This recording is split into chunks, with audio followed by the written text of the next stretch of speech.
Hello everyone, कैसे हो आप लोग। आई होप सभी अच्छे होंगे और अपने अपने एग्ज़ाम की प्रिपरेशन कर रहे होंगे।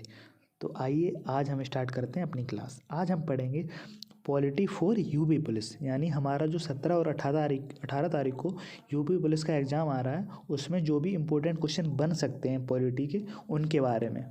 और ये क्वेश्चन मैंने अभी दिल्ली पुलिस का कांस्टेबल का जो एग्ज़ाम हुआ है उससे फिल्टर किए। तो आइए स्टार्ट करते हैं। First question, which of the following words were added in the preamble by the 42nd amendment act. 42वें संविधान संशोधन से निम्नलिखित में से कौन से वर्ड्स जोड़े गए हैं। देखिए, 42वें संविधान संशोधन से 3 वर्ड्स जोड़े गए थे, सोशलिस्ट, सेकुलर एंड इंटीग्रिटी। इसमें 2 दिए गए हैं, तो ये हो जाएगा फर्स्ट का फोर्थ। हाँ, एक बात और, 42वें संविधान संशोधन को ही हम मिनी कॉन्स्टिट्यूशन बोलते हैं। ये इसलिए बोलते हैं क्योंकि जब 1976 में इंदिरा गांधी की सरकार थी, तो उन्होंने बहुत सारे अमेंडमेंट किए थे संविधान में, इसलिए। Second, which article of Indian constitution deals with governors assent to bill. किसी भी स्टेट में जो गवर्नर होता है वो बिल को असेंट करता है, वो कौन से आर्टिकल में दिया गया है। तो ये दिया गया article 200। Third, it is a fundamental duty of parents to provide educational opportunity to birds aged। मतलब कितने साल के बच्चों के लिए एजुकेशनल अपॉर्चुनिटी पेरेंट्स द्वारा दिलाने का वो है प्रावधान, तो वो है 6 से 14 साल के बच्चों के लिए। ठीक है। Fourth, the Indian parliament approved the 86th constitutional amendment act of 2002 which established the fundamental right to elementary education for children aged। ये भी सेम क्वेश्चन हो गया है, बस वो फंडामेंटल ड्यूटी थी, ये फंडामेंटल राइट में है। ठीक है, ये फंडामेंटल राइट 21A में दिया गया कि 6 से 14 साल के बच्चों के लिए एलिमेंट्री एजुकेशन है। Fifth, which of the following articles of Indian Constitution is related with right to work, to education and to public assistance in certain cases। देखिए, directive principle of state policy का एक article है, article 41। उसमें ये दिया गया कि right to work, to education and to public assistant in certain area. ठीक है। 6, which article of the Indian Constitution states that no citizen of India shall accept any title from any foreign state। मतलब किसी दूसरे देश से कोई भी नागरिक भारत का कोई उपाधि धारण नहीं कर सकता। ये किस आर्टिकल में दिया गया, तो ये दिया गया ऑप्शन नंबर फर्स्ट, आर्टिकल 18 का second.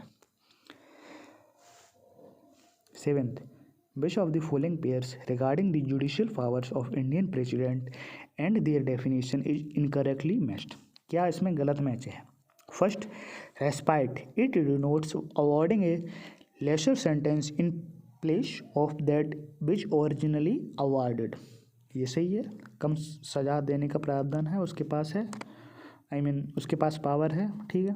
Second, pardon, it removes both the sentence and the conviction.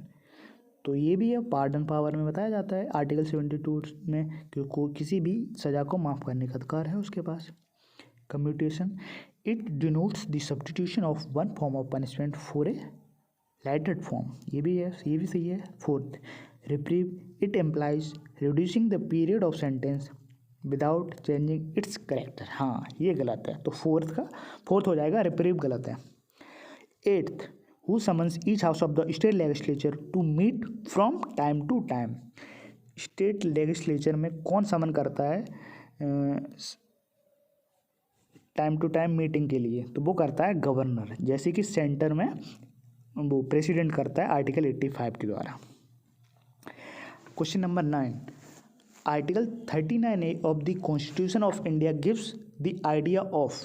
39A जो आर्टिकल है वो क्या बताता है, वो बताता है equal justice and free legal aid. समान न्याय के बारे में बताता है और फ्री न्यायिक प्रक्रिया के बारे में बताता है हर नागरिक के लिए। 10th, the parliamentary system of the government in India is based on the pattern of which of the following parliamentary government.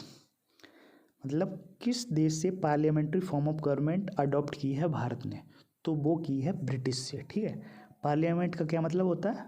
Parliament में 3 लोग इंक्लूड होते हैं आर्टिकल 79 के तहत, president, Lok Sabha and Rajya Sabha. 11th, which of the following is not a feature of India's parliamentary government, मतलब पार्लियामेंट गवर्नमेंट का कौन सा एक वो फीचर नहीं है? Membership of the minister and legislature, ये तो है ही।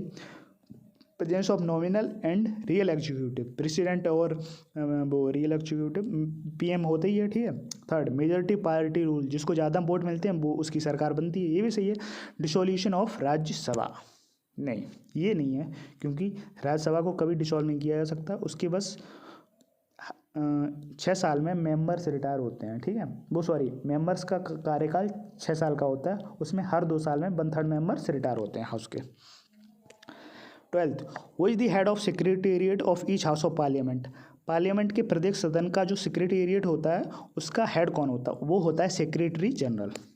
13, विच of the following articles of Indian constitution is related with the provision for just and human condition for work and maternity leave, ये कौन से आर्टिकल में दिया गया है? ये डीपीएसपी के आर्टिकल 42 में दिया गया कि जो भी इंसान काम करता है वो काम करने की जगह बिल्कुल अच्छी होनी चाहिए, ठीक है, और मैटरनिटी रिलीफ भी प्रदान करना चाहिए स्टेट को।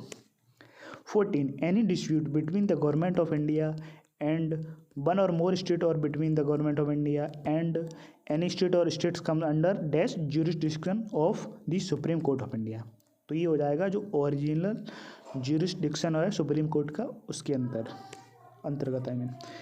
15, in whose presence does the governor take oath or make affirmation in case of the absence of chief justice of high court, अगर हाई कोर्ट का चीफ जस्टिस अवेलेबल नहीं होगा तो कौन उसको ओथ दिलाएगा? तो वो दिलाएगा फर्स्ट ऑप्शन सीनियर मोस्ट जज ऑफ हाई कोर्ट अवेलेबल, जो भी प्रेजेंट होगा वो। 16, in the Lok Sabha dash number of seats are reserve for the member from schedule caste, Lok Sabha में शेड्यूल कास्ट के मेंबर्स के लिए कितनी सीट रिजर्व करी गई हैं? तो वो हैं 80 सीट्स।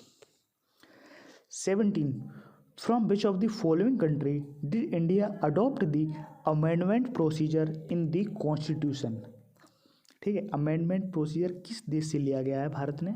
तो वो लिया साउथ अफ्रीका से, और इसका आर्टिकल कौन सा है? इसका आर्टिकल है 368, 368। 18, which article of constitution of India empowers a high court to issue writ, किस आर्टिकल के द्वारा हाई कोर्ट रिट जारी कर सकता है? आर्टिकल 226 ऑप्शन नंबर 3 के थ्रू हाई कोर्ट रिट जारी कर सकता है, ठीक है, और सुप्रीम कोर्ट के पास भी राइट होता है रिट जारी करने का, और 5 तरह की वो रिट जारी करता है, और वो आर्टिकल दिया है आर्टिकल 32 में। 19, विच article of constitution of India states that president shall appoint जजेस of the Supreme court under his hand and seal after consultation with such of the जजेस of the Supreme court as the president may deem necessary, मतलब कौन से article के तहत भारत का राष्ट्रपति supreme Court का जज नियुक्त करता है? तो वो है आर्टिकल 124 का second. 20, dash is the final interpreter of the constitution of India, final interpreter कौन है कॉन्स्टिट्यूशन ऑफ इंडिया? मतलब कि जितने भी वो केसेस वगैरह होता है वो एंड में कहाँ जाते हैं कॉन्स्टिट्यूशन से रिलेटेड? तो वो जाते हैं सुप्रीम कोर्ट के पास, ठीक है। तो ये थे टॉप 20 क्वेश्चन जो कि मोस्ट रिपीटेड क्वेश्चन है, किसी न किसी एग्ज़ाम में आते रहते हैं, तो ये बहुत ही इंपॉर्टेंट हो जाते हैं अपकमिंग एग्ज़ाम के लिए, यूपी पुलिस के लिए। तो इनको बार बार रिवाइज करना, और अगर कोई भी डाउट हो तो कमेंट में ज़रूर पूछना। आई होप आपको ये वीडियो अच्छा लगा होगा, अपने दोस्तों को शेयर करना। तब तक के लिए गुड बाय, मिलते हैं अगले वीडियो में। Thank you.